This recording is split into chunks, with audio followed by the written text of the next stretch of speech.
তোমার গায়ে উজু নাই, তোমার গায়ে জামা নাই, তোমার গায়ে পাঞ্জাবি নাই, তোমার মাথার মধ্যে টুপি নাই। ও যুবক, ওই শুধু কলার বাকলটা আরেকজন মুসলমানের কষ্ট হবে এই ধারণা পোষণ করে কলার বাকলটা রাস্তার পাশে একটা ডাস্টবিনের মধ্যে ফেলে দিয়েছ। এটা কত বড় নেক আমল। ও আমার যুবক ভাইয়েরা, আমার নবী, আপনার নবী, বিশ্ব নবী মুহাম্মদুর রাসূলুল্লাহ সাল্লাল্লাহু আলাইহি ওয়াসাল্লাম বলেছেন, কোন বান্দা যখন মসজিদে হারামের মধ্যে নামাজে দাঁড়ায় 1,00,000 রাকাতের সওয়াব হয়। কাবা শরীফে হার হইলে কয় লক্ষ? 1 রাকাতে 1,00,000। নবী বলেছেন, আমার মসজিদ মসজিদে নববী, যেখানে যেই মসজিদের মধ্যে আমার নবী শায়িত আছেন, নবীর রওজা মুবারক, ওই মসজিদের মধ্যে যদি কোনো বান্দা নামাজে দাঁড়ায় 1 রাকাত নামাজ আদায় করলে 50,000 রাকাতের সওয়াব হয়। কয় হাজার? 50,000 রাকাতের। নবী বলেন, ও যুবক, আরেকটা মুসলমানের বিপদ হবে মনে করে, আরেকটা মুসলমানে আঘাত পাবে মনে করে কলার বাকলটা তুমি সরাইয়া দিয়েছ। জেনে রাখো যুবক, আমার এই মসজিদে নববীর ভিতরে একাধারে একটানা 10 বছর ইতিকাফ করলে যেই পরিমাণ সওয়াবের অধিকারী হবে, ওই কলার বাকলটা সরাইয়া দেওয়ার কারণে আমার আল্লাহ সেই পরিমাণ নেক তোমার আমল নামাই লিখে দিবে। আলহামদুলিল্লাহ আলহামদুলিল্লাহ নাহমাদুহু ওয়া নাস্তাঈনুহু ওয়া নাস্তাগফিরুহু ওয়া নু'মিনু বিহি ওয়া নাতাওয়াক্কালু আলাইহি ওয়া নাউযু বিল্লাহি মিন শুরুরি আনফুসিনা من يهد الله فلا مضل له ومن يضلله فلا هادي له وأشهد أن لا إله إلا الله وحده لا شريك له وأشهد أن محمدًا عبده ورسوله أما بعد أعوذ بالله من الشيطان الرجيم بسم الله الرحمن الرحيم فمن كان يرجو لقاء ربه فليعمل عملا صالحا ولا يشرك بعبادة ربه أحدا صدق الله العظيم اللهم صل على محمد وعلى آل محمد كما صليت على إبراهيم وعلى آل إبراهيم إنك حميد مجيد اللهم بارك على محمد وعلى آل محمد كما باركت على إبراهيم وعلى آل إبراهيم إنك حميد مجيد محترم جناب صاحب صدر اجلاس دیگر حضرات علماء اکرام উপস্থিত দিনদার ইমানদার মুসলমান ভাই ও পর্দার অন্তরালে মা বোনেরা আমি আল্লাহ পাকের লাখ কোটি কালেমাতুশ শুকর আদায় করছি যে আল্লাহ তাআলা আমাদেরকে রামপুর জামিয়া ইসলামিয়া দারুল উলুম মাদ্রাসা কর্তৃক আয়োজিত 2 দিন ব্যাপী ইসলামী মহাসম্মেলনের আজকের এই উদ্বোধনী দিনে যে আল্লাহ পাক আমাকে এবং আপনাদেরকে শরীক হওয়ার তৌফিক দান করেছেন সেই মহান রব্বে করিমের দরবারে কালিমাতুশ শুকর আদায় করছি সকলে দিল থেকে জোরে সোরে একবার করে বলি আলহামদুলিল্লাহ। আমি বিনয়ের সাথে আপনাদের কাছে একটা অনুরোধ রাখতে চাই, কারণ এই কথাটা আপনারা ভালো করে জানেন। টিউবওয়েলের মুখ বরাবর যদি কলসির মুখ না হয় পানি ভিতরে ঢুকে না, কথা কয় না, তাহলে কলসির ভিতরে পানি ঢুকাইতে হলে কলসির মুখটা টিউবওয়েলের মুখের সাথে মিলাইতে হবে। আমরা মৌলবীরা এই মঞ্চে থেকে কথা বললে কথাগুলো আপনার দিলে ঢুকাইবার জন্যে এটাও মৌলবীদের কাছাকাছি আসতে হবে। বুঝালাইছেন? আমি তো পুরান মানুষ, আমার কথা সবই বুঝবেন। পিছনে যে সকল ভাইরা আছেন মেহরবানি করে আপনাদের কাছে বিনয়ের সাথে অনুরোধ, আমরা সকলে একেবারে জমে জমে মিম্বারের কাছাকাছি বসব। সবাই একটু সামনে আগায় বসি, সামনে আগায় বসি।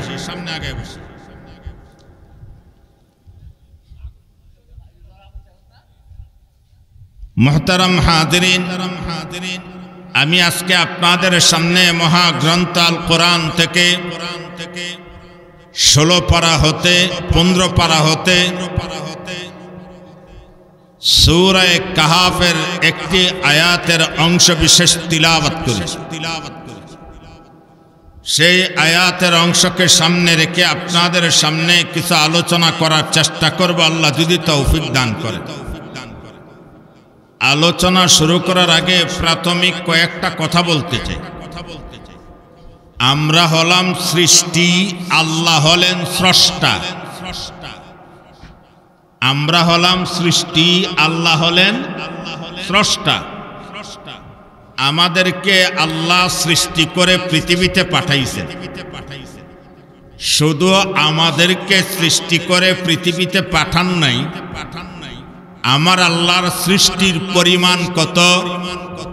কেউ বলেন 40,000 মখলুকাত আল্লাহ বানাইছেন, কেউ বলেন 80,000 মখলুকাত আল্লাহ বানাইছেন, কেউ বলেন 18,000 মখলুকাত আল্লাহ বানাইছেন।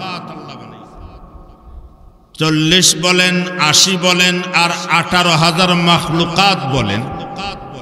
সকল মখলুকাতের মধ্যে আমি আপনি একটা মখলুক, কথা ঠিক না? আমি আপনি আল্লাহ পাকের একটা মখলুক। আমাকে আপনাকে আল্লাহ পাক কেন সৃষ্টি করে পৃথিবীতে পাঠাইলেন? কোরআনে কারীমের এক আয়াতের মধ্যে আল্লাহ জানায়া দিলেন, وَمَا خَلَقْتُ الْجِنَّ وَالْإِنسَ إِلَّا لِيَعْبُدُونَ। আল্লাহ বলেন, ও দুনিয়ার বান্দা বান্দিরা, আমি তোমাদেরকে সৃষ্টি করেছি আমার গোলামির জন্যে।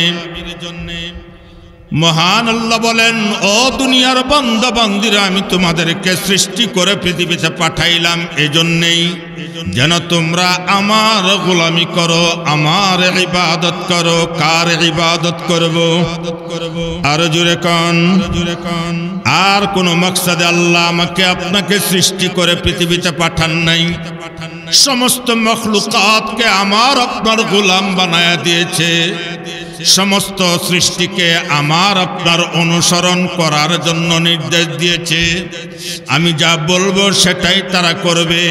সমস্ত মখলুকাত আমার খেদমত করবে, আমার সেবা করবে, আমার হুকুম মানবে, আমার গোলামি করবে। আর আমার আল্লাহ বলেন, ওরে বান্দা, আমি তোমাকে বানাইলাম একমাত্র আমি আল্লাহর গোলামি করার জন্যে। কার গোলামি? ও আমার ভাইয়েরা, গভীর মনোযোগ কথাগুলো খেয়াল করবেন। আল্লাহ পাক আমাকে আপনাকে শুধু আল্লাহর ইবাদতের জন্য বানাইছে। এখন আমরা শুধু ইবাদত বলতে বুঝি নামাজ আদায় করা। ও যুবক ভাইয়েরা যারা আছো, আপনার আজকের এই মাহফিলে গভীর মনোযোগ দিয়ে কথাগুলো শুনবেন, বুঝার চেষ্টা করবেন। আল্লাহ আমাদেরকে আল্লাহর ইবাদতের জন্য বানাইছে, আর কোনো কারণ নাই। আমরা ইবাদত বলতে বুঝি মসজিদে গিয়া উযু করে নামাজে দাঁড়ায়া যাওয়া, এটা আল্লাহর ইবাদত। আমরা রমজান মাসে রোজা রাখলে এটাকে আমরা মনে করি এটা আল্লাহর ইবাদত। আমরা হজ করলে বাইতুল্লাহ চলে গেলে আমরা মনে করি আমি আল্লাহর ইবাদত করতেছি। নামাজ পড়লে আল্লাহর ইবাদত করি, রোজা রাখলে আল্লাহর ইবাদত করি, হজ করলে আল্লাহর ইবাদত করি, কোরআন কারীমের তিলাওয়াত করলে আল্লাহর ইবাদত করি, তাসবিহাতের মধ্যে জিকির আজকার করলে আমরা মনে করি এটা আমি আল্লাহর ইবাদত করি। কথা ঠিক না? নামাজ পড়া ইবাদত, রোজা রাখা ইবাদত, হজ করা ইবাদত, যাকাত দেওয়া ইবাদত, জিকির করা ইবাদত, তিলাওয়াত করা ইবাদত। এই কতগুলো বিষয়কে আমরা ইবাদতের জন্য নির্দিষ্ট করে দিয়ে, মসজিদে গেলে আরেকজন মানুষ সেও ধারণা করে সে আল্লাহর ইবাদতে গেছে, হজে গেলে সমাজের অন্য মানুষ বলে সে আল্লাহর ইবাদত করার জন্য গেছে। ও আমার ভাইরা, আর যেই মানুষটা ব্যবসার মধ্যে বসে, ওই মানুষটার ব্যবসাটাকে মানুষ দুনিয়াদারি মনে করে। কথা কয় না? যেই ব্যক্তি চাকরি করার জন্য অফিসে যায়, সকালবেলা ঘুম থেকে উঠে দৌড়ায় বাসের মধ্যে ধরে তার অফিসে পৌঁছায়, তখন সেটাকে মানুষ মনে করে এটা দুনিয়াদারি করে। ব্যবসা করা দুনিয়াদারি, চাকরি করা দুনিয়াদারি, ক্ষেত কামারে কাজ কর্ম করা, এটারে আমরা দুনিয়াদারি বানায় নিয়েছি। আর মসজিদে ইবাদত করা, নামাজ পড়া এটা ইবাদত, জিকির করা এটা ইবাদত, হজ করা এটা ইবাদত। ইবাদতটা একদিকে মসজিদ কেন্দ্রিক বানায়া দিয়েছি, আর ব্যবসা বাণিজ্য, চাকরি নকরি, এইগুলোকে আমরা দুনিয়াদারি বানায় ফেলেছি। কথা ঠিক না? আমাদের বর্তমান ধারণাটা এটাই, যে হেড করে জমিনে কাজ করতেছে দুনিয়াদারি লয়ে ব্যস্ত। আমিও কই, আপনিও বলেন। গভীর মনোযোগ। না না, আমার আল্লাহ কোরআনে আমাদেরকে কি নির্দেশ দিয়েছেন? গভীর মনোযোগ। আল্লাহ বলেন, ফাইদা কুদিয়াতিস সালাহ ফান্তাশিরু ফিল আরদ। আমার আল্লাহ বলেন, ও দুনিয়ার বান্দা বান্দিরা, আমি আল্লাহর হুকুম নামাজ যখন আদায় হয়ে যাবে, আমি আল্লাহর হুকুম নামাজ যখন তুমি আদায় করে ফেলবে, ও দুনিয়ার বান্দা বান্দিরা, মসজিদে বসে থাকতে হবে না। মসজিদে বসে থেকে থেকে তসবিহ টানা লাগবে না। ও দুনিয়ার বান্দা বান্দিরা, নামাজ যখন আদায় হয়ে গেছে, ফান্তাশিরু ফিল আরদ, জমিনে ছড়ায়া যাও, হালাল জীবিকা উপার্জন করো, হাড় ভাঙ্গা পরিশ্রম করো, জমিনে মেহনত চালাও, ব্যবসার দোকানে দোকানদারি করো, অফিসের মধ্যে বসে তুমি অফিস চালাইতে থাকো। ও বান্দা, নামাজ যখন আদায় হবে, এই দুনিয়াদারি যেটা আমরা মনে করে নিয়েছি জমিনে কাজ করা দুনিয়াদারি, না না, আল্লাহ বলেন নামাজটা যেমন ফরজ, হালাল জীবিকা উপার্জন করা সেটাও তেমন ফরজ। কথা বুঝাইতেছে আপনাদের? এখন জমিনে কাজ করলে এটা আমার হালাল জীবিকা উপার্জনের জন্য মেহনত চালাইতেছি, এটা আমার জন্য ফরজ, এটাও একটা ইবাদত। এজন্য বলা হয় মসজিদে নামাজ পড়লে যেই ফেরেশতা আপনার আমলনামার মধ্যে নেক লিখতে থাকবে, ওই আল্লাহর বান্দা আব্দুর রহমান ওযু করে মসজিদে ঢুকে নামাজে দাঁড়ায়া গেছে, ফেরেশতারা খাতা নিয়ে তার আমলনামায় নেক লিখতেছে। এই আব্দুর রহমান বান্দা নামাজ শেষ করে যেই মাত্র জমিনের মধ্যে কাদার মধ্যে ঢুকে গেছে, জমিনের মধ্যে রোয়া লাগাইতে শুরু করেছে, ফেরেশতারা লিখতে থাকে, তার উপরে নেক আমল লিখতে থাকো। এই জমিনের মধ্যে কাজ করা এটাও ইবাদতের মধ্যে গণ্য। এটা ইবাদতের মধ্যে। ব্যবসার দোকানে বসে আছেন, ব্যবসা করতেছেন, কাস্টমারের সাথে কথা বলতেছেন, সেটাও আপনার ইবাদতের মধ্যে গণ্য। ও আমার ভাইয়েরা, ঈমানওয়ালা মুসলমানদের জন্য দুনিয়ার সমস্ত কাজ কর্ম হবে ইবাদত, যদি সেটা হয় আল্লাহর বিধান মতো। কার বিধান? আল্লাহর বিধান। একটা লোকের দুনিয়ার মধ্যে সবচেয়ে বড় নিকৃষ্ট জায়গা হলো পায়খানা। কথা ঠিক না? এই পৃথিবীতে সবচাইতে নিকৃষ্ট জায়গা হলো পায়খানা, বাথরুম, যেটার মধ্যে মানুষ ঢুকলে নাকে রুমাল ধরে। এত নিকৃষ্ট জায়গা, অথচ আমার রাসূল বলেন, একটা মানুষ যখন আল্লাহ পাকের হুকুম মতো, রাসূলের তরিকা মতো বাম পা দিয়া যখন সে ওই বাথরুমে ঢুকলো, দুয়াটা পাত করে ঢুকলো, এবার তার প্রয়োজন সারার জন্য বসে গেছে, সেটাও আমার আল্লাহ নেক আমলের মধ্যে লিপিবদ্ধ করে দিবে। আজকে আমরা শুধু ব্যবসাটারে দুনিয়াদারি বানাইলাম, চাকরিটাকে দুনিয়াদারি বানাইলাম, ব্যবসা বাণিজ্যরে দুনিয়াদারি বানাইলাম। ও আমার যুবক ভাইয়েরা, আমি আপনাদের উদ্দেশ্যে বলতে চাই, যেই সকল যুবক ভাইয়েরা আজকে আমার মাহফিলে বসা আছো, রাস্তাঘাটে চলো, হাজারো মানুষ চলাচল করে রাস্তাঘাটে। তুমি একটা যুবক, গান গাইতে গাইতে গাইতে গাইতে যাইতেছো, তোমার মাথার মধ্যে টুপি নাই, তোমার গায়ের মধ্যে পাঞ্জাবি নাই, তোমার শরীরের মধ্যে উযু নাই, তুমি যুবক রাস্তা দিয়ে হাঁটতেছো, এমত অবস্থায় হঠাৎ করে তাকায়া দেখো, কে জানি কলা খেয়ে তার বাকলটা ফেলে দিয়েছে। কি? কলার বাকল।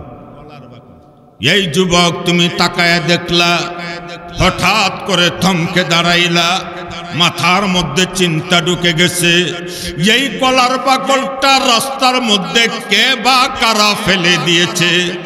অন্য আরেকটা মানুষ যদি অজান্তে হেঁটে যায়, কলার বাকলের মধ্যে তার পাটা পড়ে যায়, ওই লোকটার পা ভেঙে যাবে, কোমর বাঁকা হয়ে যাবে।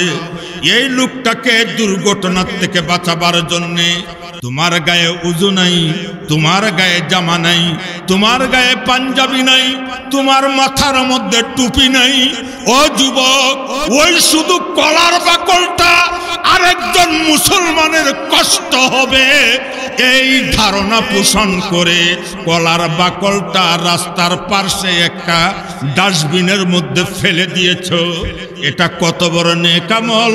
ও আমার যুবক ভাইয়েরা, আমার নবী, আপনার নবী, বিশ্ব নবী মুহাম্মদুর রাসূলুল্লাহ সাল্লাল্লাহু আলাইহি ওয়াসাল্লাম বলেছেন, কোন বান্দা যখন মসজিদে হারামের মধ্যে নামাজে দাঁড়ায়, 1,00,000 রাকাতের সওয়াব হয়।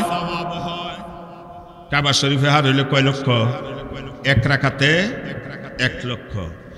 নবী বলেছেন, আমার মসজিদ মসজিদে নববী, যেখানে যেই মসজিদের মধ্যে আমার নবী শায়িত আছেন, নবীর রওজা মুবারক, ওই মসজিদের মধ্যে যদি কোনো বান্দা নামাজে দাঁড়ায়, 1 রাকাত নামাজ আদায় করলে 50,000 রাকাতের সওয়াব হয়। কয় হাজার?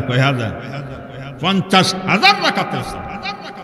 নবী বলেন, ও যুবক, আরেকটা মুসলমানের বিপদ হবে মনে করে, আরেকটা মুসলমানে আঘাত পাবে মনে করে, কলার বাকলটা তুমি সরাইয়া দিয়েছ। জেনে রাখো যুবক, আমার এই মসজিদে নববীর ভিতরে একাধারে একটানা 10 বছর ইতিকাফ করলে যেই পরিমাণ সওয়াবের অধিকারী হবে, ওই কলার বাকলটা সরাইয়া দেওয়ার কারণে আমার আল্লাহ সেই পরিমাণ নেক তোমার আমল নামাই লিখে দিবে।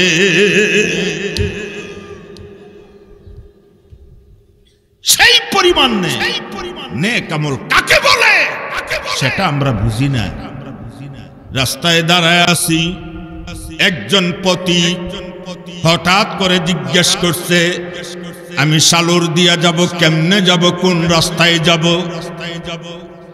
লোকটাকে যদি আঙ্গুল দিয়া দেখায় সঠিক রাস্তা দেওয়া হয়, ও ভাই আপনি এই দিকে যান, এটাও নেক আমল। আমরা শুধু মসজিদ কেন্দ্রিক নেক আমল মনে করি, আমরা শুধু বাইতুল্লাহ গেলে নেক আমল মনে করে থাকি। আমার সমাজের একটা অসহায় বৃদ্ধ মানুষ, তার কেউ নাই, তাকে কেউ খবরদারি করে না, এই মানুষটাকে দেখার মতো তার কেউ নাই। আমি মাঝে মধ্যে যদি অন্তত তাকে একটা নজর দেখতে যাই, আমার সামর্থ্য নাই কিছু দেওয়ার, শুধু লোকটাকে আমি শারীরিকভাবে একটু সেবা দিলাম, একটু পানি আগায়া দিলাম, একটু সেবা তার করে দিলাম, এটাও আমার নেক আমল। এরকম ভাবে আল্লাহ বলেন, উখরিজাত লিন্নাস, ও মানুষ, তোমাদেরকে সৃষ্টি করা হয়েছে মানুষের কল্যাণার্থে। সুবহানাল্লাহ। তোমাকে সৃষ্টি করা হয়েছে কিসের কাছে? মানুষের কল্যাণার্থে। মানুষ মানুষের জন্য কাজ করে। নেক আমল শুধু মসজিদ বানায় দিলাম, নেক আমল হজে চলে গেলাম, এটার মধ্যে সীমাবদ্ধ করার কোনো ব্যবস্থা নাই। মসজিদে নামাজ পড়া এটা যেমন নেক আমল, রাস্তাঘাটে হাঁটতেছি, ডান দিকে হাঁটি, নজরটা সামনের দিকে রাখি, আস্তে আস্তে করে ধীর কদমে হাঁটি, আমার প্রতিটা কাজ হবে নেক আমল। আমি কথা বলার সময় উচ্চ স্বরে বলবো না, নিম্ন স্বরে কথা বলবো, আদবের সাথে কথা বলবো, এটা আমার নেক আমল। আমি আমার নজরকে হেফাজত করব, অযথা জিনিস তাকায় দেখব না, নজরকে সংযত রাখবো, এটা আমার নেক আমল। ও আমার ভাইয়েরা, একটা মানুষের পায়ের নখ থেকে মাথার চুলের গুড়ি পর্যন্ত সমস্তটা বডির মধ্যে যখন সে আল্লাহর হুকুমকে মানবে, রাসূলের তরিকা মানবে, তার গোটা জিন্দেগিটা নেক আমলের মধ্যে কাটাবে। গভীর মনোযোগ। আমরা হলাম সৃষ্টি, আল্লাহ হলেন স্রষ্টা।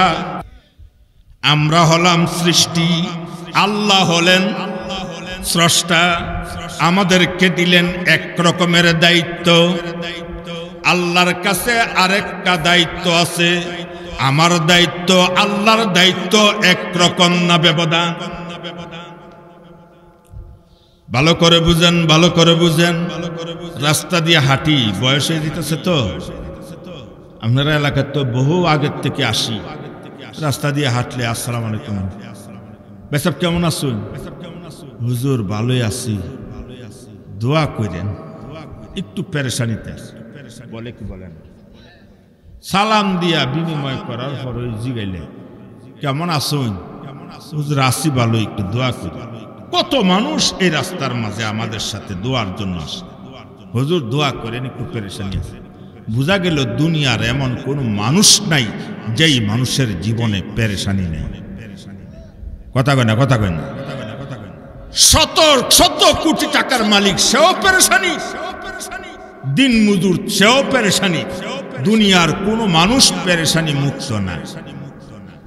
অথচ আল্লাহ বলেন, বান্দা আমি আল্লাহ স্রষ্টা, তোমরা হলে সৃষ্টি, আমি আল্লাহর কিছু দায়িত্ব আছে, তোমাদের কিছু দায়িত্ব আছে।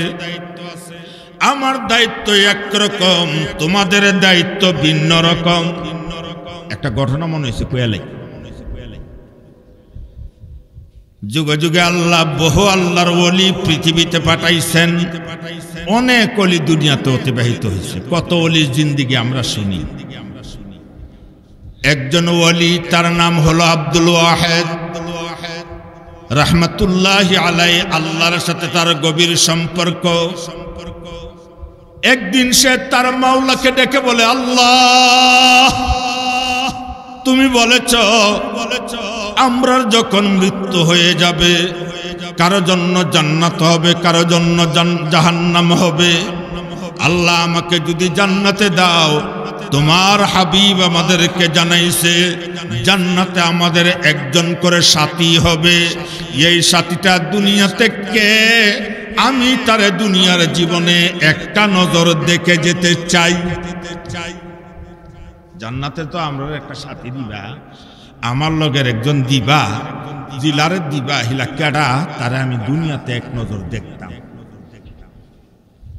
আব্দুল ওয়াহেদ মহান আল্লাহর দরবারে যখন দরখাস্ত করেছে, মহান আল্লাহ ডাক দিয়া বলে, ওরে আব্দুল ওয়াহেদ, তোমার সাথে জান্নাতের যিনি সাথী হবেন তিনি অবস্থান করে কুফায়। তুমি কুফাতে চলে যাও, সেখানে গিয়া দেখো একজন মেয়ে আছে, একজন নারী আছে, তার নাম মাইমুনা। কি নাম? ওই মাইমুনা, সে হবে তোমার জান্নাতের সঙ্গী। আব্দুল ওয়াহেদ রহমতুল্লাহি আলাইহি বহু কষ্ট স্বীকার করে অনেক দূর সফর করে কুফা নগরীতে পৌঁছলেন। লোকদেরকে জিজ্ঞাসা করে, ও কুফার বাসীরা, মাইমুনা নামে কাউকে চিনোনি? বলে, না, চিনি না। যাকে বলে সেই বলে চিনি না, যাকে বলে সেই বলে চিনি না। এইভাবে তালাশ করতে করতে শহরের বাহিরে চলে গেছে। হঠাৎ একজন পথিককে জিজ্ঞেস করে, ও ভাই, মাইমুনা নামে কোনো মহিলাকে চিনোনি? বলে, না, আমরা চিনি না। তবে ওই জঙ্গলের ভিতরে একজন মহিলা আছে যিনি আল্লাহর ইবাদতের মধ্যে লিপ্ত আছে। গিয়া দেখেন তিনি আপনার মাইমুনা কিনা, আমরা জানি না, যান গিয়া দেখেন। বুঝতেছেন না আপনারা? না কষ্ট হইতেছে? ও আচ্ছা, ঠিক আছে, তাই আমাকে একটু নিয়ে যান, ওই জঙ্গলের ভিতরে যাইতেইব, আপনি আমাদেরকে নিয়ে যান। না না না না, আমরা পারবো না। কেন পারবো না?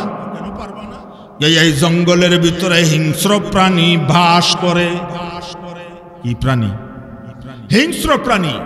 বাঘ আছে, সিংহ আছে, সাপ আছে, অত্যন্ত ভয়ানক প্রাণীগুলো ওই জঙ্গলে বসবাস করে। আপনি বললেন ওই জঙ্গলে একটা নারী আছে, আল্লাহর ইবাদত করে।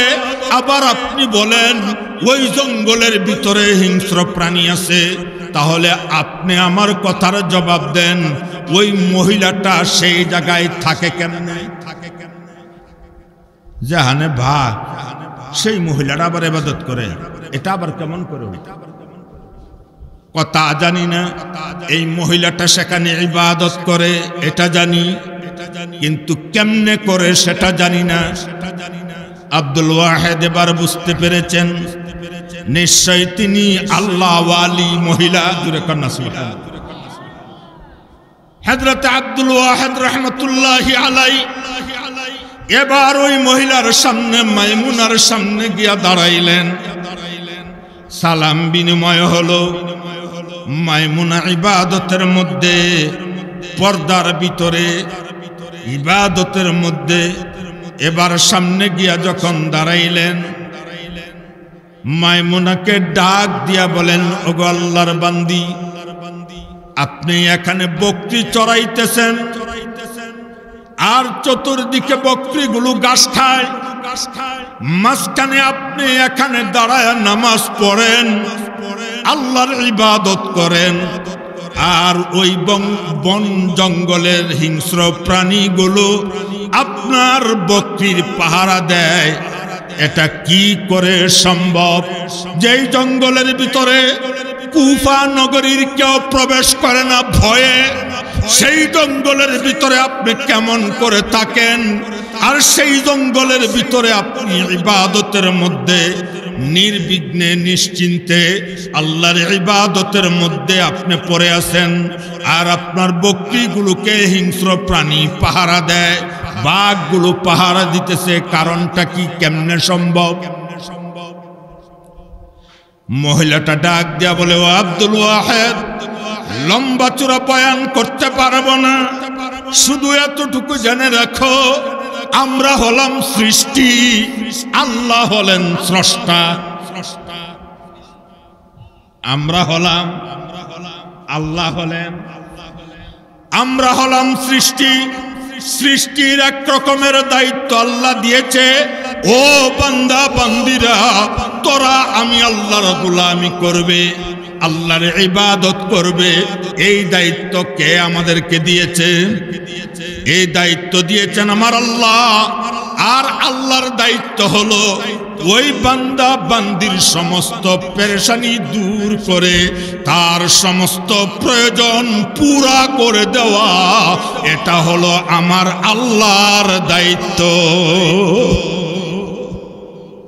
আমার কাজ আমি আল্লাহর ইবাদত করতেছি, আর আল্লাহর কাজ আমার বকরিগুলো পাহারা দিতে হবে, আমার রিজিকের ব্যবস্থা করতে হবে, আমাকে নিরাপত্তা দিতে হবে। এই সব কিছুর দায়িত্ব আমার আল্লাহ, আর আমার কাজ হলো আমি আল্লাহর ইবাদত করি। এজন্য আমার ভাইয়েরা, আল্লাহর কোরআন সত্য না মিথ্যা? আল্লাহ বলেন, মান আমিলা সালিহাম মিন যাকারিন আও উনসা, মান আমিলা সালিহাম মিন যাকারিন আও উনসা ওয়া হুয়া মুমিন ফালানুহয়িয়ান্নাহু হায়াতান তাইয়্যিবা। আল্লাহ বলেন, যে ব্যক্তি নেক আমল করবে, ভালো করে বুঝেন, মান যে ব্যক্তি, আমিলা কাজ করবে, মান আমিলা সালিহা নেক আমল, যেই মানুষটা নেক কাজ করবে, ভালো কাজ করবে, মান আমিলা সালিহা, যে ব্যক্তি ভালো কাজ করবে, যাকারিন পুরুষ, আও উনসা অথবা নারী, যে ব্যক্তি ভালো কাজ করবে, পুরুষ হোক অথবা নারী, ওয়া হুয়া মুমিন, সে যদি মুমিন হয়, সে যদি কি হয়? কথা বুঝেন আপনারা কোরআনের কথা।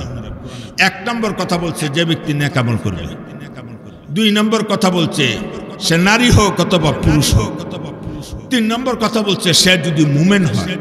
নেক আমল করা, মুমিন হওয়া, নারী হও অথবা পুরুষ হও, নেক আমল যদি করো, আল্লাহ ওয়াদা দিচ্ছেন ফালানুহয়িয়ান্নাহু হায়াতান তাইয়্যিবা, আল্লাহ পাক তাকে দুনিয়াতে সুখের জীবন দান করে দিবে। সুখ দিব কারা? পেরেশানি মুক্ত জীবন দিব কে? আল্লাহ কয়, যারা আমার ইবাদত করবে তাদের জন্য আমি সুখের জীবন দান করে। এবার আমি আমার মূল আলোচনার ভিতরে ঢুকে যাই। যে আয়াত আমি আপনাদের সামনে তিলাওয়াত করেছিলাম, আল্লাহ বলেন, ফামান কানা ইয়ারজু লিকা রাব্বিহ, যে ব্যক্তি, খুব ভালো করে বুঝেন, যে ব্যক্তি মান কানা ইয়ারজু লিকা রাব্বিহ, যে ব্যক্তি আল্লাহর মুলাকাত চায়, আল্লাহর সাক্ষাৎ চায়। আজকে আপনারা এখানে যারা বসা আছেন, আমরা আল্লাহর সাক্ষাৎ চাই কি চাই না? আরো জোরে বলেন। আল্লাহ বলেন, যারা আমি আল্লাহর সাক্ষাৎ চাই, আমি আল্লাহর সাথে মুলাকাত করতে চাই।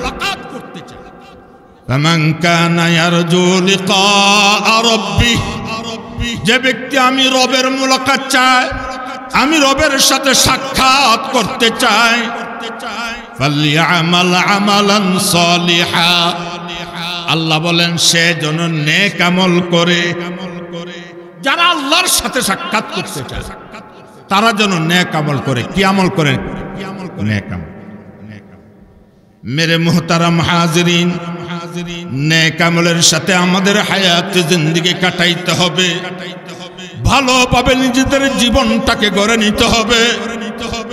নেক আমলের সংজ্ঞা কত দিকে আপনাদেরকে বুঝাবো।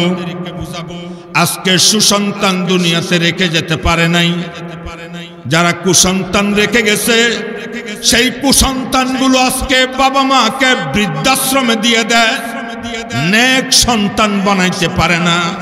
ভালো সন্তান আমাদেরকে বানাইতে হবে, সুসন্তান বানাতে হবে, নেককার আওলাদ আমাদেরকে রেখে যেতে হবে। আমার নেককার আওলাদ যদি রেখে যায়, এই নেক আওলাদ সৎ সন্তান, ও আমার ভাইয়েরা মসজিদে গিয়া দোয়া করুক আর না করুক, নামাজে গিয়া দোয়া করুক আর না করুক, আমার সন্তান যদি নেক হয়ে থাকে, আমার সন্তান যদি ভালো হয়ে থাকে, আমার সন্তান রাস্তা দিয়া হাঁটবে, আমার সন্তান যতগুলো ভালো কাজ করবে, আমার সন্তানের প্রত্যেকটা ভালো কাজের সওয়াব আমি আপনি কবরের জিন্দেগিতেই পাইতে থাকব। সন্তান দুনিয়াতে যদি সুসন্তান হয়, নেক সন্তান, নেশা খায় না, মদ খায় না, পরনারী নিয়ে ঘুরে বেড়ায় না, সুদ খায় না, ঘুষ খায় না, দুর্নীতি করে না, মানুষকে ঠগায় না, মানুষের উপর জুলুম অত্যাচার করে না, নেক ভাবে তার জিন্দেগিটা কাটায়, সাদা সিধা ভাবে আল্লাহর ভয়ে থাকে, ওই সন্তান যখন দুনিয়াতে থাকবে, ও মা বাবা যারা এখানে বসে আছেন জেনে রাখেন, এই সন্তান হাত তুলে দোয়া করতে হবে না। এই সন্তানের প্রতিটা ভালো কাজ, একটা লোক সে তার আপনার সন্তান অফিসে ডিউটি করে, অফিসের চেয়ারে বসে আছে, সামনে টেবিলের মধ্যে তার সামনে ফাইল এসে গেছে, এই ফাইলটার মধ্যে সিগনেচার করার জন্য টেবিলের নিচে খামের অপেক্ষা করে না, ইশারা ইঙ্গিত দেয় না, কিছু মাল পানি দিতে হবে, এই ভাবনাও তার ভিতরে নাই। এই লোকটা সৎভাবে অফিসে বসে সৎভাবে মানুষের উপকার করে দিল, মানুষের কল্যাণে কাজ করে গেল। এই সুসন্তানটা হাত তুলে দোয়া করতে হবে না। এই সন্তান দুনিয়াতে যতদিন থাকবে প্রতিটা ভালো কাজের সওয়াব মা বাবা কবর থেকে পাবে। মেরে মুহতারাম ভাই, আল্লাহর মুলাকাত করতে হলে আমাদেরকে নেক আমলের সাথে জিন্দেগি করা লাগবে। নেক আমলের সাথে জিন্দেগি করলে আল্লাহর সাথে কেমনে মুলাকাত হবে, লম্বা আলোচনা এসে যাবে। মানুষটা একদিন পৃথিবীতে থাকবে, মানুষ পৃথিবীতে চিরস্থায়ী না, মানুষ একদিন মরে যায়। হাজারো মানুষ আমাদের চোখের সামনে মরতেছে। মানুষটাকে যখন কবরে রাখা হয়, মানুষটাকে যখন কবরস্থ করা হয়, একটা সময় আসবে যেদিন আমার আল্লাহ পাক দ্বিতীয়বার ইসরাফিল ফেরেশতাকে হুকুম করবে, ও ইসরাফিল ফেরেশতা সিংহাটা ফু দাও। ইসরাফিল ফেরেশতা যখন দ্বিতীয়বার সিংহার মধ্যে ফু দিবে, তখন ওই সিংহায় ফু দেওয়ার পরে কবরের সাথে মাটির সাথে একাকার হয়ে গেছে যেই মানুষটা, যার কোনো হাড্ডি গোশত কিচ্ছু নাই, সেই মানুষটাও একদিন ইসরাফিলের দ্বিতীয়বার সিংহায় ফু দেওয়ার পরে আবার পুনরায় সৃষ্টি হয়ে মহান রবের সামনে হাসরের মাঠে গিয়ে দাঁড়াবে। যেই দিন দাঁড়াবে, সেই মহান রবের সামনে যখন মানুষ দাঁড়াবে, আমি আপনি শুধু একা নয়, আমার আপনার পূর্বে যত মানুষ পৃথিবীর থেকে বিদায় হয়ে গেছে, আমার আপনার পরে যত মানুষ পৃথিবীর থেকে বিদায় হবে, সকল মানুষ একটা ময়দানে দাঁড়াবে, হাসরের মাঠ কায়েম হবে। ওই ময়দানে মানুষগুলো যখন দাঁড়াবে, এমন ভাবে পিনপতন নীরবতা, কোনো আওয়াজ নাই, কোনো চাউন নাই, কোনো কোলাহল নাই, কোনো কথাবার্তা নাই, ভয়ে থরথর করে কাঁপবে। ওই ময়দানে মানুষ যখন দাঁড়াবে, মহান রবের সামনে পৃথিবীর পরাশক্তিগুলো পর্যন্ত ভয়ে থরথর করে কাঁপতে থাকবে। শুধু মানুষ কাঁপবে না, শুধু মানুষ ভয় করবে এমনটাও না। যাদের জীবনে কোনো পাপ নাই, যারা পাপ কি জিনিস সেটাও বুঝে না, আল্লাহর তৈরি সেই নূরের ফেরেশতা যারা পাপ কি জিনিস সেটা বুঝেও না, ফেরেশতারা পর্যন্ত কাতার বন্দী হয়ে হাত বেঁধে থরথর করে কাঁপতে থাকবে। ও মেরে ভাইও, ভালো করে একটু খেয়াল করেন, আল্লাহ পাকের সামনে যখন দাঁড়াবে ফেরেশতারা পর্যন্ত কাতার বন্দী হয়ে কাঁপতে কাঁপতে দাঁড়াবে।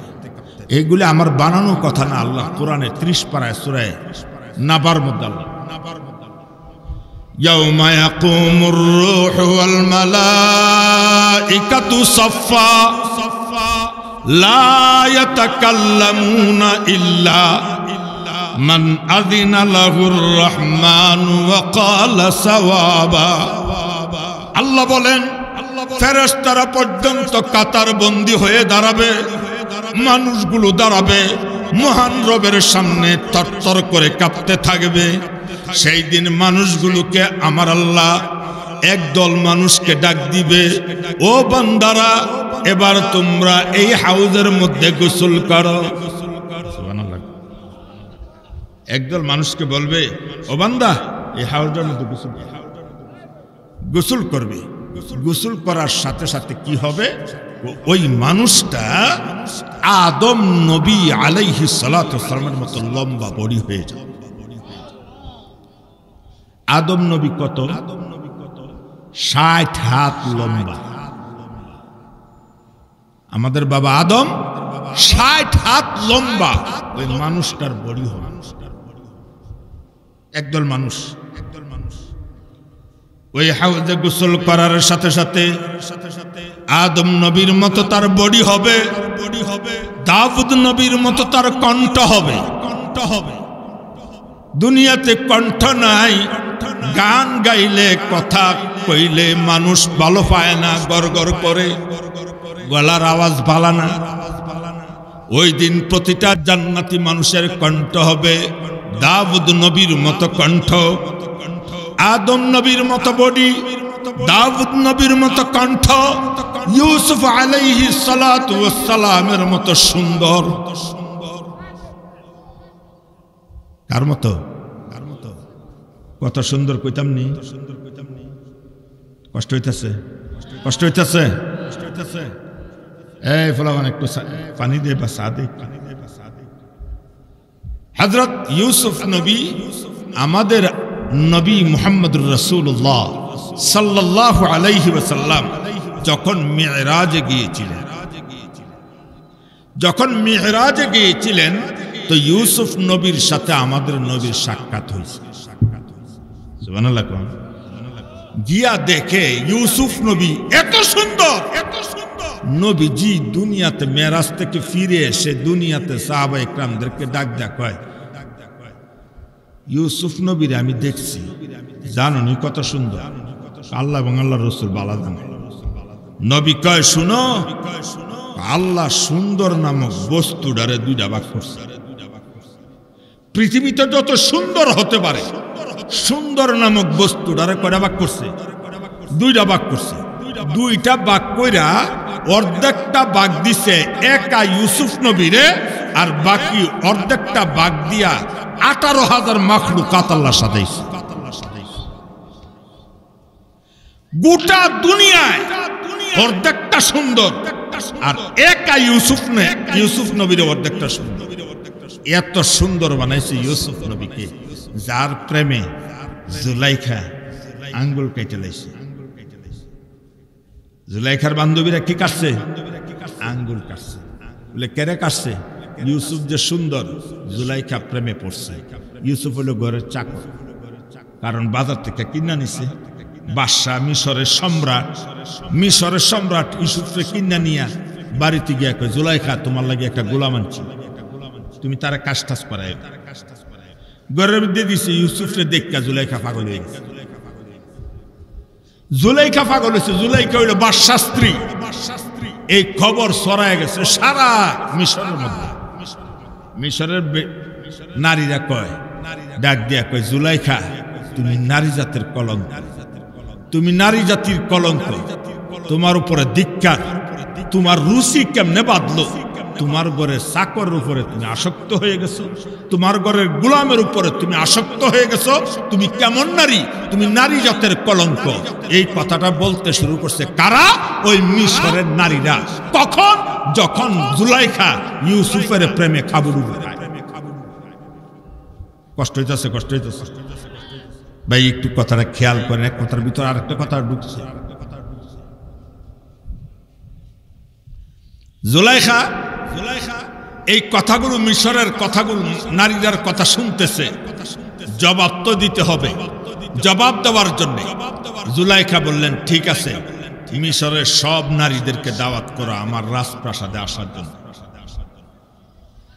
সকল নারীদেরকে দাওয়াত করছে। নারীরা যে রাজপ্রাসাদের দাওয়াত পাইছে, আমরা যদি বর্তমান ডক্টর ইউনূস সাহেব যদি বলে যে আমার সাথে একটু এই রামপুর এলাকার যে সকল ভাইয়েরা আছেন আমার যমুনাতে আগামীকালকে একটু বিকালে চা খাবে, এই দাওয়াতটা যদি দেয়, আপনারা এখন যেই পোশাকে আছেন এই পোশাকে দৌড় দিবেন না বাদ গিয়া ভালো করে বসা সুন্দর জামাটা পইরা এরপরে সেন্টমেন্ট মাইরা এরপরে ওই ইউনূস সরকারের সামনে গিয়ে বসবেন? কথা ঠিক না বেটি? মিশরের নারীরা তারা যখন দাওয়াত পাইছে রাজ দরবার থেকে, এমনি যখন যেত বালা করে সাজছে, গয়নাহাতি লাগাইছে, এত কসমেটিক ব্যবহার করছে। কিতাবে লেখে বিগত 40 বছর যাবৎ যেই পরিমাণ কসমেটিক বাজারে বিক্রি হয় নাই, তার চেয়ে বেশি বিক্রি হয়েছে ওই দিন যেই দিন জুলাইখা মিশরের নারীদেরকে দাওয়াত করছে।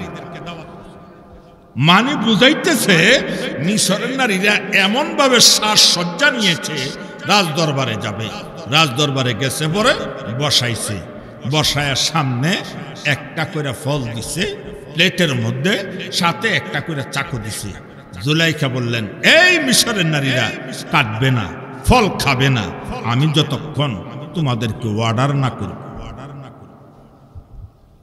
জুলাইখা এবার ইউসুফকে ঘরের ভিতরে ডাক দেয়, ইউসুফ, ঘরের চাকর গোলাম তার কিনে আনছে জুলাইখার কথা শোনার জন্য, ডাক দিয়েছে ইউসুফ। ইউসুফ কয়, জি আমি হাজির। এই জগের মধ্যে পানি আছে, এর সামনে গ্লাস আছে, তুমি ওখানে যাও গিয়া পানি ডালো। ইউসুফকে জগ দিয়া ভাড়াইছে গ্লাসের মধ্যে পানি ডালার জন্য। ইউসুফ যখন এবার অন্দরমহল থেকে বের হইয়া তাদের সামনে রাজদরবারে আসছে, নারীরার সামনে যখন পানি ঢাইলা দেয়, ওই মিশরের নারীরা এক নজরে চাইছে। এই যে চাইছে, এদিক দিয়া জুলাইখাকে ফল কাটো, খাও।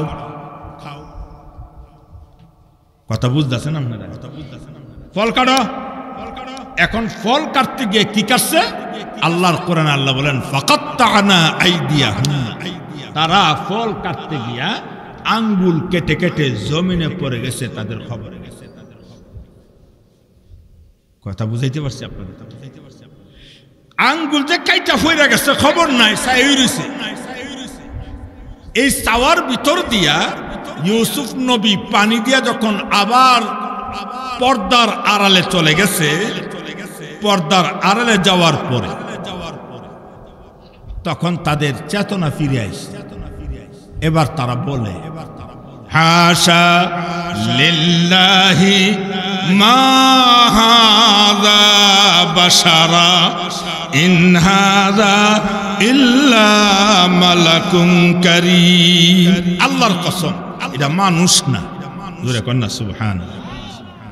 মিশরের নারীর আঙ্গুল কাইটা এরপরে কসম কইরা কয়, আল্লাহর কসম, এটা মানুষ না, এটা আল্লাহর তৈরি কোন নূরের ফেরেশতা। আচ্ছা, বুঝে থাকলে কোন ইউসুফ নবী মানুষ না ফেরেশতা? তাহলে ইউসুফ নবী কত সুন্দর, যার কারণে মিশরের নারীরা আঙ্গুল কাটছে। এবার আল্লাহ পাক আমাদেরকে, আল্লাহর নবী আমাদেরকে জানাইতেছেন, নেক আমল করবা, হায়াত জিন্দেগিতে তোমার ওই হাউজে গোসল করাবে।